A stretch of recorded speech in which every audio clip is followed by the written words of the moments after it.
السلام علیکم۔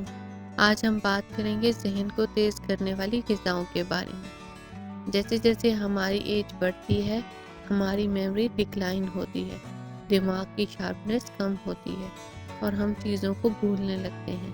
جیسے آپ نے اکثر دیکھا ہوگا کہ جو بزرگ ہوتے ہیں وہ اپنا چشمہ رکھ کر کہیں بھول جاتے ہیں۔ تو آج میں آپ کو بتانے والی ہوں کچھ ایسی غذائیں جو ہماری میموری کو بوسٹ کرتی ہیں یا ہماری جو بھولنے کی بیماری ہوتی ہے اس کو ختم کرنے میں بہت فائدہ مند ثابت ہوتی ہیں۔ دماغ کو تیز کرنے کے لیے سب سے پہلے ہم بات کرتے ہیں مائنڈ ڈائٹ کے بارے میں۔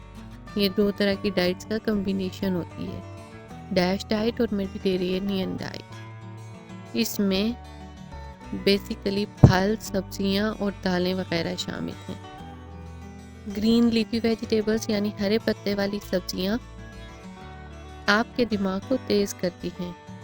ڈیش ڈائٹ میں آپ کو لینے ہوتے ہیں nuts, greens, fruits, green leafy vegetables, fish, chicken, دالیں، چیز وغیرہ۔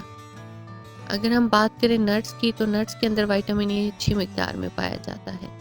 اس کے علاوہ نٹس میں میگنیشیم، کاپر وغیرہ موجود ہوتا ہے۔ اسٹڈیز نے شو کیا ہے کہ جو لوگ نٹس کا استعمال اپنی روزمرہ زندگی میں کرتے ہیں ان کو چیزوں کو یاد کرنے میں دوسرے لوگوں کی نسبت زیادہ آسانی ہوتی ہے۔ تو بچے خاص طور پر نٹس کا استعمال لازمی کریں تاکہ ان کا لرننگ پروسیس تیز ہو۔ اور جو گرین لیفی ویجیٹیبلز ہیں، اسٹڈیز نے شو کیا ہے کہ جو لوگ گرین لیفی ویجیٹیبلز کھاتے ہیں ان کا دماغ 11 سال جوان ہوتا ہے ان لوگوں سے جو ہرے پتے والی سبزیوں کا استعمال نہیں کرتے یا کم کرتے ہیں۔ ہرے پتے والی سبزیاں دماغ کے ایجنگ پروسیس کو سلو کرتی ہیں۔